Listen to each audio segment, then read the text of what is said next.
Welcome to Drink Beer, Think Beer, the podcast that gets to the bottom of every pint. I'm John Holl, and this week I'm joined by Latisha Cook. She's the president and CEO of Beer Kulture. We're talking about job creation in the beer industry and the organization's new initiative called the Sparks Foundation. First, I'm glad to say that New Zealand Hops is a proud sponsor of Drink Beer, Think Beer. Harvest has officially ended in New Zealand, and there are exciting hops to choose from, including Nelson Sauvin, Motueka, Rawaka, and the newest hop in the lineup, Nectaron. The white wine, stone fruit, and tropical fruit notes, layered with pine, citrus, and herbal notes, offer a range of flavors unlike any other growing region in the world. Learn more about what they can do for your beers by visiting nzhops.co.nz or finding NZ Hops on social media. Also, check out beeredge.com to sign up for the newsletter and to catch up with all of your clothing and glassware needs from the This Week in Rauk Beer page, Camp Rauk Beer, and Defend Pilsner. Go to beeredge.com/merch to learn more. I'm really excited to have Latisha Cook on the show this week. I've had the occasion to talk with her in the past, and her passion for beer, for sparking conversations, collaborations, and a drive for a more inclusive beer industry and community is infectious. We've talked about the need for diversity and diverse perspectives on the show before, and Cook has been at the forefront of the initiatives for several years now. The latest way Beer Kulture is advancing the cause is through the Sparks Foundation. It will be giving 4 $5,000 grants to 4 deserving Black men per year, she says. We're going to talk about that and opportunities and generational wealth and all of the other things Beer Kulture has going on.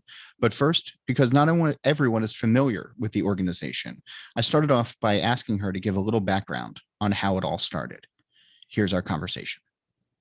Take me back in time to when you founded Beer Kulture and what you wanted it to be originally and where it is today, and if that sort of scores with the original vision. Yeah. So Beer Kulture started in 2017. It was co-founded by my husband and I, my husband, John Cook. We didn't really plan for Beer Kulture to become what it is, essentially. When we started, we started as enthusiasts, as people who just enjoyed drinking beer.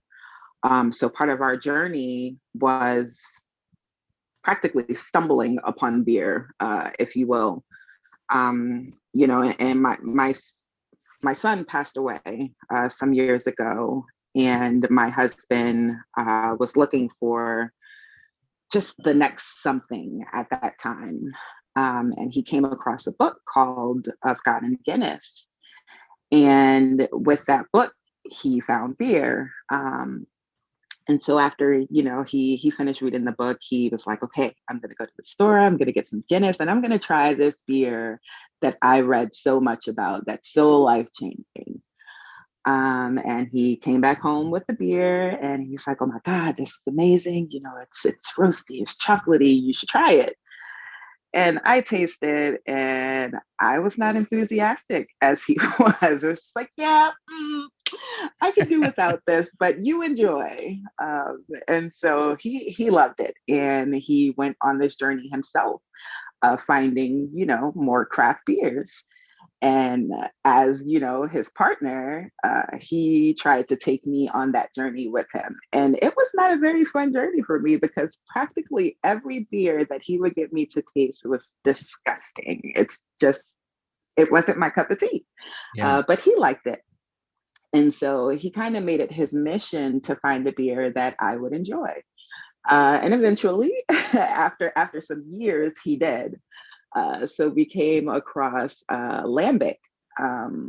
It was Fremois, actually, the raspberry, and I fell in love. And so from there, my palate began to change, and then I too became a beer lover. So with that, you start to Google and you want to find places where you can go and enjoy it fresh. And so we found out that there were these places called breweries. Who knew? Wow. So we started to frequent some. Yeah. So we started to frequent some. And immediately you can tell the difference. You go in, the people are friendly, they greet you, but there are not very many people who look like you or who come from the same, background that you do. And so you kind of feel like an outcast in a place where, there aren't people like you. So we'd sit in the corner, we'd enjoy our beer, and then we'd leave. And that was practically our experience for the first couple of years. And so, like most people, it's just like, okay, well, I'm not going to spend money to go to a place where I don't enjoy myself, so I'll just enjoy it at home. And so we began having those conversations with each other. That's like, okay, well, why is it that when we go to these places that we're the only ones in the room? You're the unicorn, right?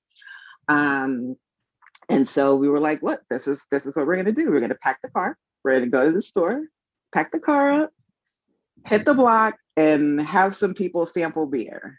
Because obviously, the craft beer market isn't promoting to us in our hoods. So we got to do it. And so that's what we did. And that's the birth story of Beer Kulture.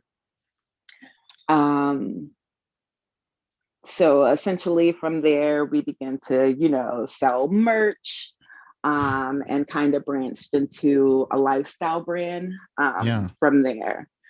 And that's our beginnings. It's so, it in some ways, it kind of mirrors, some of the early days of even craft beer, where there were enthusiasts and there were people who were curious about flavors, and they found, people who wanted to share, their similar interests, and they went to breweries. Although I guess the major difference would be, if it was middle-aged white guys who were getting together, which is still, largely what craft beer is comprised of, the conversation probably wasn't all that difficult to have among strangers. Right. When you were visiting breweries, was it a cold shoulder, or was it just, you described being like a unicorn? What were the experiences like for you and your husband when you were in these breweries? Were people, I mean, I hope people were polite, but I also know that, sometimes people are terrible. Yeah, no, people were absolutely polite. Our experience has never been, met with brash disrespect. It's always been polite. So, hey, welcome. What can we get for you? And you tell them what you want, and then you go and you sit down and you enjoy it by yourself. That has been our experience. There'll be a person next to you who will give you a hey, and that's it. The And that's it. conversation ends there. Yeah. When you feel like you are connected to someone, initially the conversation grows from there. And I think our experience was what it was because there was no connection, based on commonalities. And so that was our experience. It wasn't, met with just coldness, but in a sense, it was lonely. Um, and we spent a large amount of time like that. And it you've told me this before in other conversations, not on the podcast, but yeah, and it just seems so counterintuitive to what craft wants to be, or what craft claims to be, in so many ways. And so taking the initiative and, just creating spaces where you could have conversations with people who wanted to have conversations. You like talking to folks, you like, being out in the world, it seems. That just sort of was a natural extension, right, for the creation of Beer Kulture, of just being able Indeed, to have these conversations. absolutely. So when we started, we took our experience and started talking a lot about it on social media. Yeah. A lot of the conversation began there with why are things the way that they are? And then we start to think about how it is in the world we live in, right? Craft beer is no different than the world we're a part of. And so you start to look at a lot of those, systemic ways that affect people differently. And you take that into, your experience in different places, not even in just a brewery, right? At a regular bar, at a restaurant, things are different. And so we began to have those conversations online and engage with a lot of, professionals and drinkers alike. And then people begin to kind of become open to the things that we were saying and learn and grow from them. Um, and then that kind of just transitioned into, where we are today. It was all a natural progression, from enjoying beer ourselves to discussing the issues of society to actually doing things to impact that change to the issues that we were seeing. You mentioned social media, and in so many ways, Twitter can be terrible. Oh, In fact, goodness, yes. in most of the ways. But it can also be really powerful, and it can also help connect people under common interests. And, then hopefully it branches out beyond, what is it, 280 characters these days, to Yeah. having real conversation and, not just sniping and meaning. Would you have been able to get beer culture off the ground? And I want to keep talking about the evolution, but without social media, without some of the positive attributes of it? I think social media has done a great job at being the connector. That's where a lot of relationships were built. So yes, we could have done what we've done without it, because a lot of what we do is on the ground. However, I don't think that we could have done it at the capacity that we have without social media. So you go from getting together with people, you start selling merch, and everybody loves merch. And then I think you probably could have had two paths. You could have just been having a good time and selling swag and, kind of having a party with everything. Or you could go and start to do good things. And not that selling merch isn't a good thing, but and you chose the latter, though. You chose to really turn this community that you and your husband built into a force for good. Yeah. A part of that is because naturally it's who we are. So even prior to beer culture, before all of this, my husband and I were heavily engaged in our communities. We've always felt the need to be a resource for the people around us, because in some ways we didn't have that. And so when there, were in need in terms of, single moms who, couldn't get diapers or food for their kids, we would empty our bank account to make sure that, their needs were being met.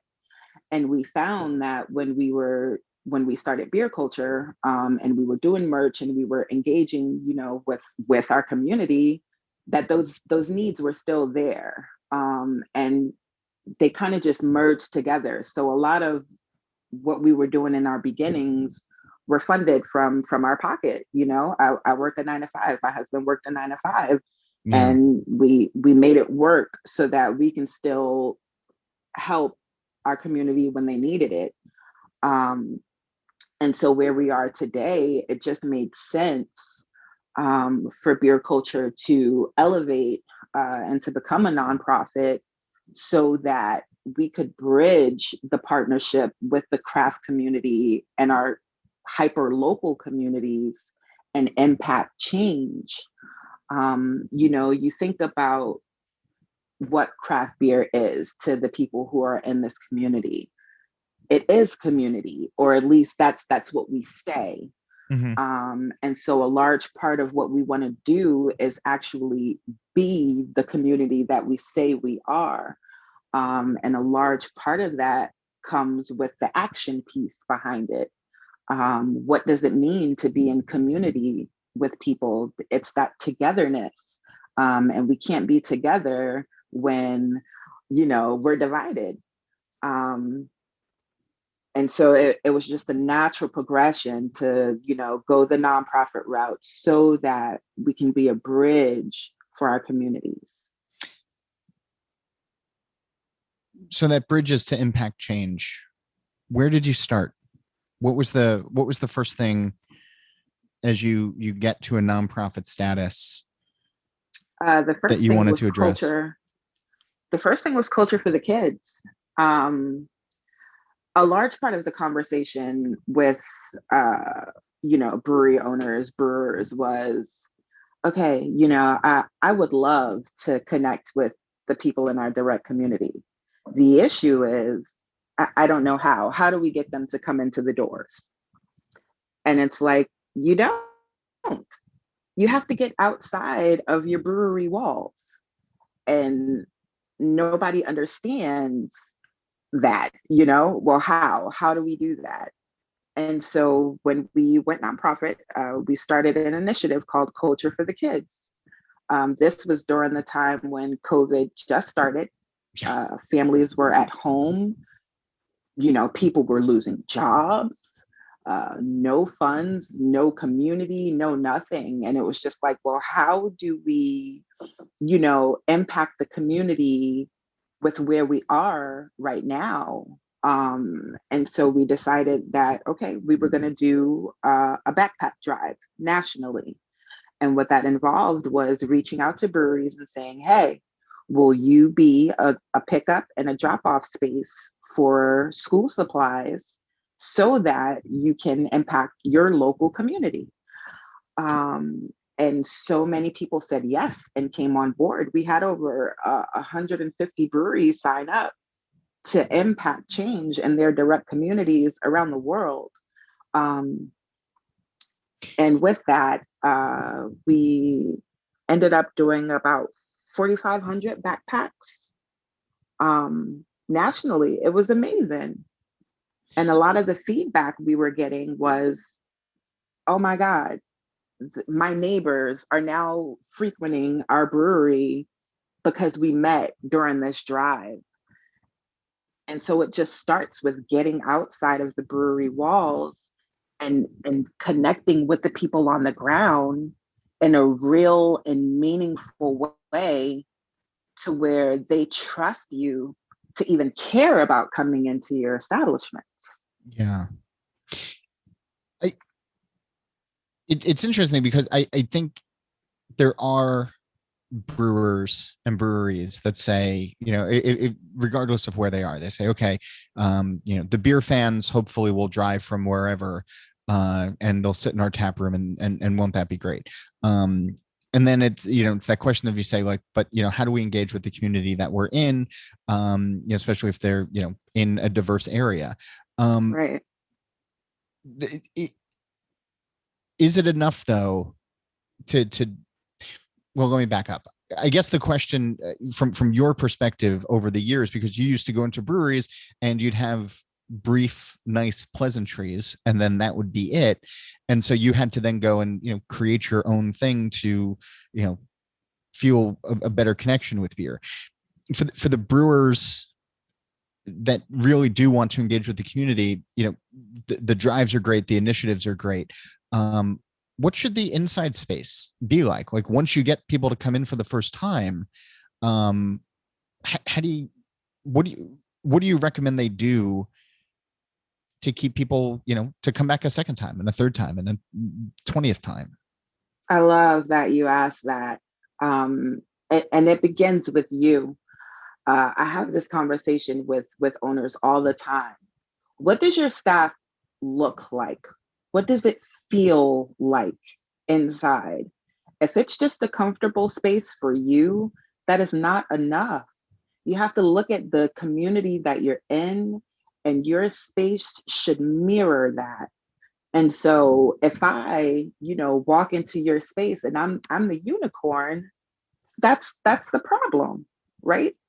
I should be able to connect with someone in your space, whether it's your bar staff, whether it's somebody in the back of house, whether it's, somebody that's making sure the bathrooms are okay, whether it's your tap room manager, someone, there should be someone there to connect to. We have to be representative of the communities that we're in. And so it starts there by diversifying your team. No more hiring your best friend and your cousin and, keeping it in that small circle. You got to get outside of that and really bring in people from the community. And so that's why the job board was born. Yeah. People were saying all the time, we can't get people to apply for these jobs. We can't connect with anybody outside of, the people that we know directly. Yes, you can. Absolutely, indeed, you can. And so the Beer Culture Job Board essentially allows employees to post positions that they have available. And then our supporters and followers who we've been able to gain their trust over the years believe us when we say these people are intentionally looking to hire and diversify their tap rooms, and they apply. And so today you can visibly see the difference and the impact just that intentionality has been able to make in tap rooms worldwide. And so that I wanted to talk about the job board because last summer, as people were talking more about diversity in the beer industry, in light of Black Lives Matter and the murder of George Floyd and everything that was happening last year, there was so much talk about, okay, well, how do we recruit? How do we actually hire for diverse places or diversity in our place? The folks who are on your job board, are you asking them to demonstrate somehow like an actual willingness as opposed to just saying like, yes, we want to do this too, without much thought behind it? Indeed. So a lot of that comes with those private conversations. Initially, when you sign up for the job board, you submit your post. After that, there's a follow-up between either myself or a member of our team. All right, so let's talk about your position. Let's talk about what it is that you're looking for. What is it that you're doing in your tap room? Because the problem becomes in, like, let's say, for example, yes, you post the position on our job board, you get, for an example, a Black male to apply, and you end up offering them the job. Now this Black male is the unicorn in your establishment, right? Yeah. So he doesn't have a great experience and it doesn't last. And so there has to be the work that's happening behind the scenes that's changing the culture of your space in order for it to be welcoming for people coming in. And that's a large part of the conversation that's the thing that the people don't see. A lot of the conversations that are happening behind the scenes about what is it that we're doing in our spaces to make a difference. And because we're still we're now in the summer of 2021. This was the conversation of the summer of 2020. There's still a lot of breweries that haven't had this conversation yet. And that's painfully obvious when I'm having, conversations outside of the podcast, with places, people are still sort of fumbling around and still trying to figure out, where to even start that conversation. And it's tricky, because, I hope people by and large are well-intentioned. But there's also, people are nervous talking about race. People are nervous about talking about diversity. And so that nervousness, it's my feeling when I'm talking to some brewery and brewery owners, they're just so nervous that they don't even want to open their mouth and start the conversation. What's a good first question? For a brewery owner? Yeah, who's well intentioned, but or wants to be well intentioned, but just has not, I don't know, made that first step yet or opened their mouth yet. Um, you have to get out of that box. And sorry to say, but not sorry to say, it's just that frank. Like when you think about riding a bike for the first time, it's scary and you're gonna fall, Yeah, right? You don't want to do it because it's like, I know I'm gonna fall. I don't know how to do this, but you get on, you try, you fall, you get a scratch, and you recover and you keep trying until eventually you learn how to ride the bike. It's the same way in this sense. You're gonna make mistakes. You're gonna say something wrong. You're gonna do something wrong. The point of the matter though is that you have to do something. If you say that you're well intentioned, you have to be well intentioned. There has to be that action piece behind it. And so you have to, do the thing that's scary in yeah. order to progress. I For the people who are, because I hear what you're saying, and I love it, and I but I do think people think about the fall, and they think about saying something wrong and then going back to social media. If it's blasted out there, all of a sudden it's a pretty public and spectacular fall, which can make getting on the bike harder again. I'm mixing And it metaphors all over is. the place. Yeah. It is. It is scary, and it is a privilege to sit and be scared. When you think about, the experience of the underserved, Hmm. there isn't the privilege of dealing with life in a way that protects you. And it's the same way on the flip side. You have to get out of that security bubble of being scared. And I understand it is scary to say something and then your entire business is canceled because you Hmm. said something. Yeah. That's risky, but it is also a privilege. And so when we discuss, wanting to be the change, no matter how scary it is, you have to be it. It is nothing if it is simply a thought in your head. Your intention does nothing. And that sounds harsh, and it's not meant in that way, but it's the truth. Intentions do nothing. It is the action pieces behind the intentions. And so what I like to tell people, is partnership and collaboration is so important.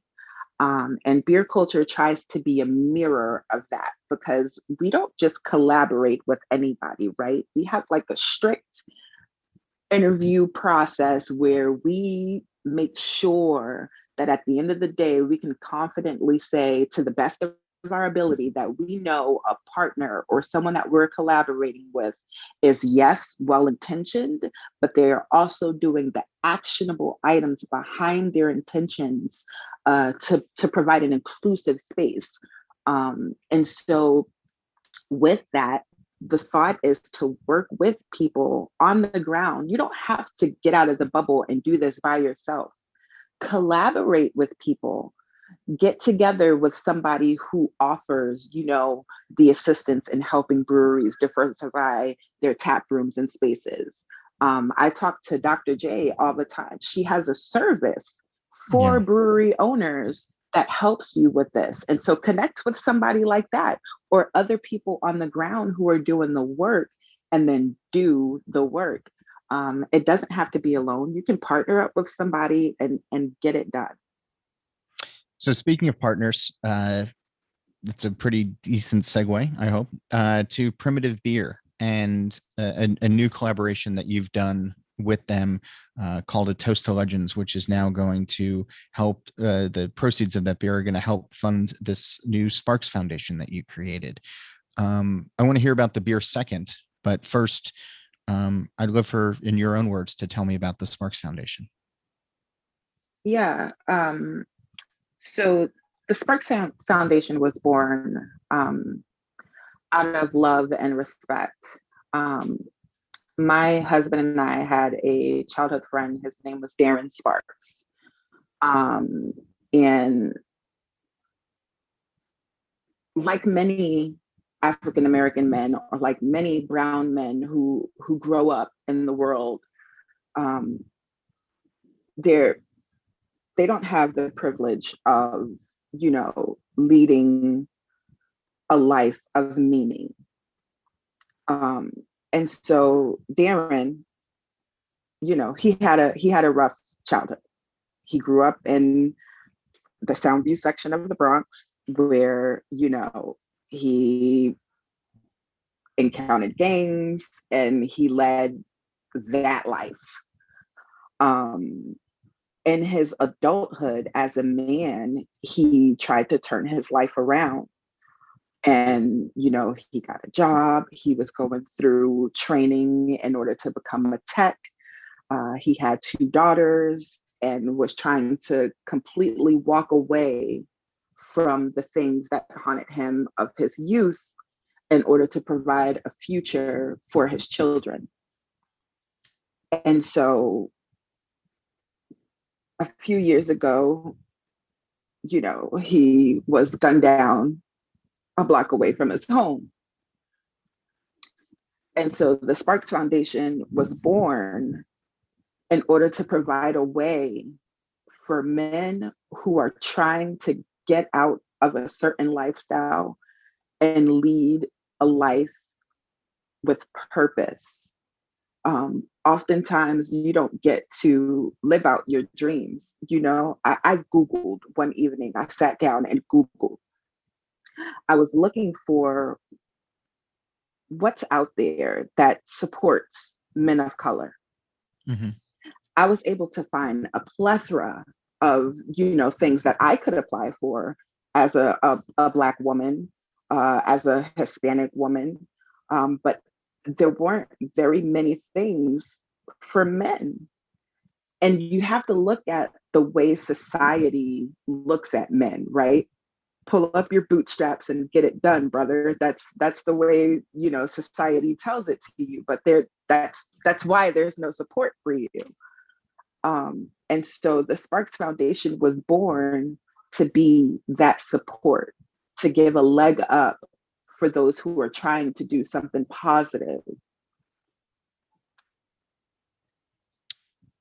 You mentioned in this announcement that it also can help with family legacy and generational wealth, and it's something that I hadn't really been thinking about too much before I read this initial announcement, but with the idea of not just a temporary pull yourself up by your bootstraps, but a grant that is designed for long term, designed for legacy, not just quick relief. Indeed. What you think about, like, sometimes all you need is somebody to say, hey, I see you. Let me support you. Let me help you where you are without expecting, anything in return. Sometimes you have to, I remember times when we were down and out and you have to jump through so many hoops just to get some help. And it's like, listen, we don't want to make it harder for you. We want to make it a little easier. So you apply for the grant. Should you, be awarded, there's nothing expected of you in return other than to live out your dream to the fullest. I'm sorry. It means a lot to me to be able to support our brothers in this way. I'm looking at the future of where we can be as a community of people if we offer this kind of support to our brothers now, to where they can get trades, to where they can start that business. If we look at, let's say 5 years from now, we'll be awarded 20 grants. That's 20 Black businesses funded and started by Black men. That's life changing. That's legacy building. if you think about how that affects their children and their children's children, to be able to say, yes, my dad started this business. Now I work for dad in a business that he started. That's life changing. We've seen with the beer connection over the last couple of years, there have been collaborations. There's been beers for good causes, for charities, for different groups of people who have been down and out at various stages of the pandemic or beyond. And a lot of times those are IPAs, quick turnaround. There's Black is Beautiful is out there as a stout. I was really kind of struck by you working with Primitive Beer and doing their Méthode Traditionnelle, their American Lambic, because it actually takes a couple of years to get that beer ready. It's a blended 2 or 3 year beer. Was that purposeful to have a beer that takes time? Absolutely.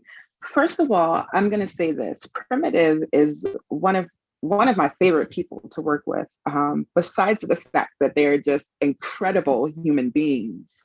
Yeah, Brandon and Lisa were on the show a couple of months ago. They're awesome. Yeah, they are incredible. They're incredible, and they are passionate about Black men. Let me tell you.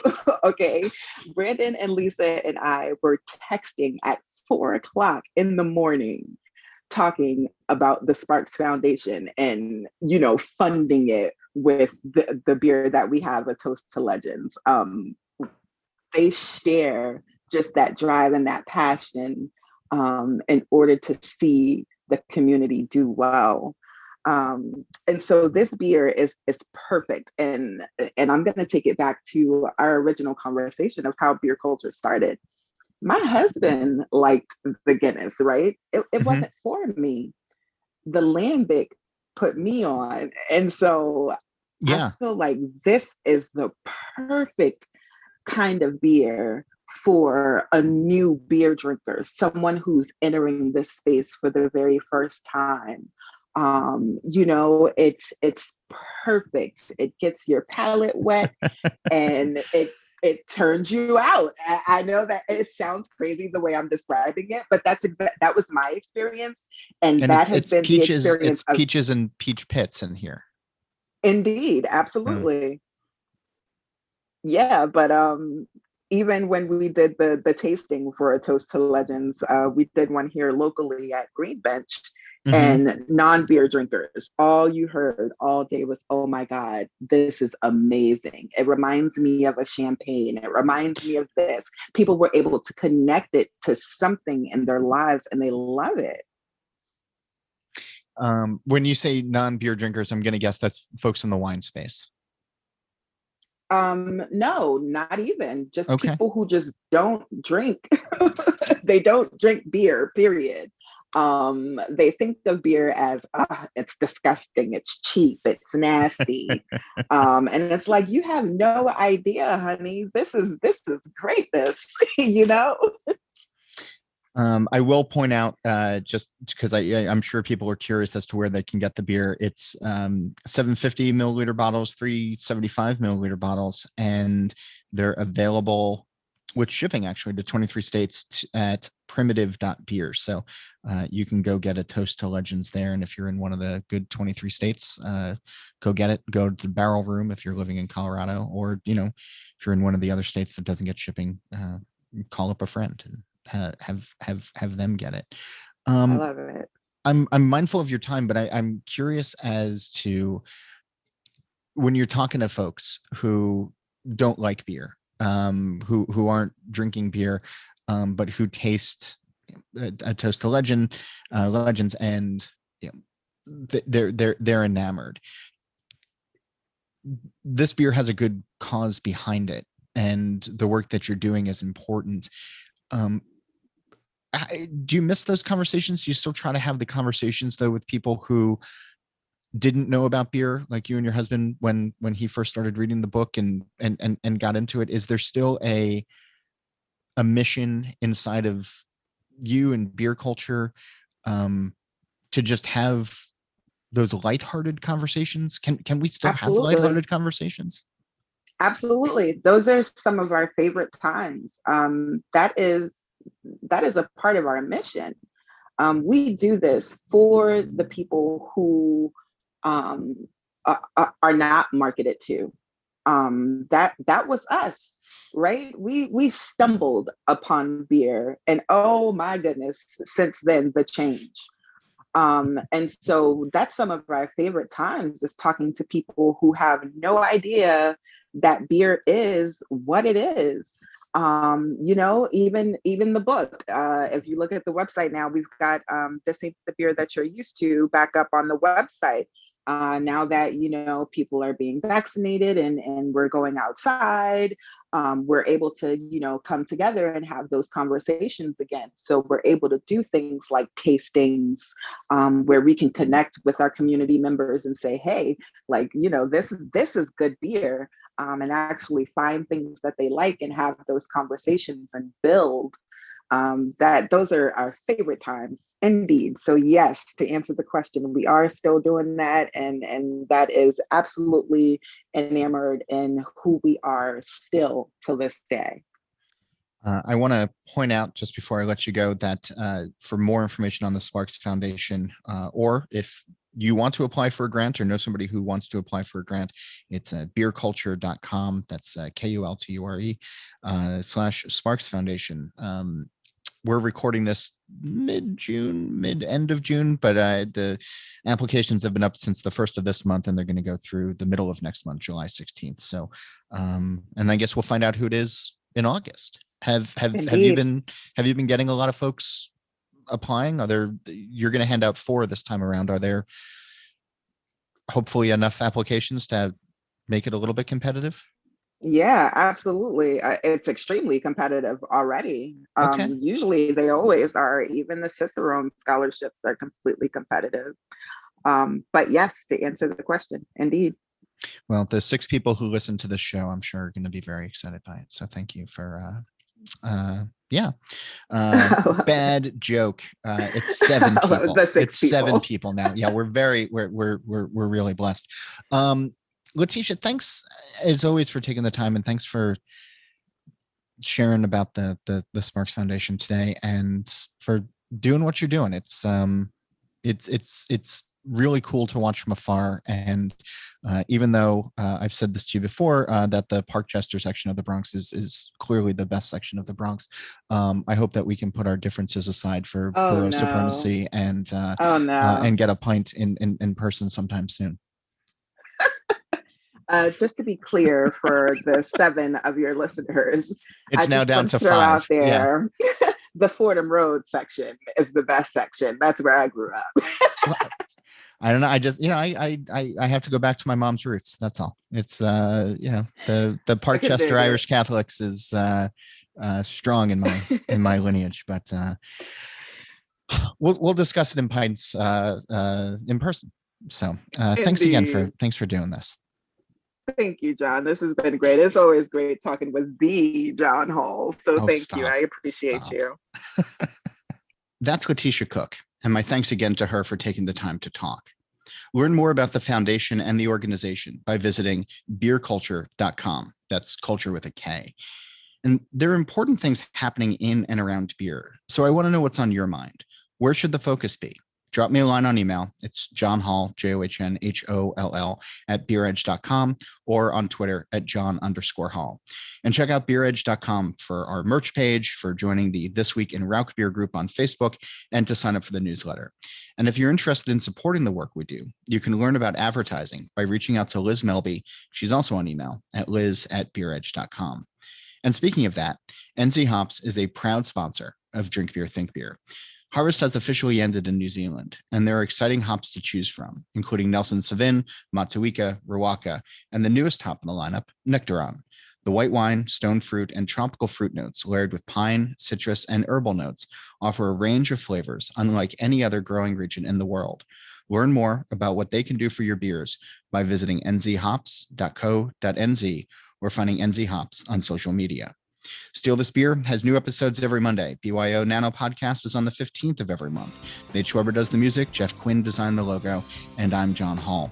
New episodes of this show release every Wednesday, and that's when I'm going to be back again to drink beer and to think beer.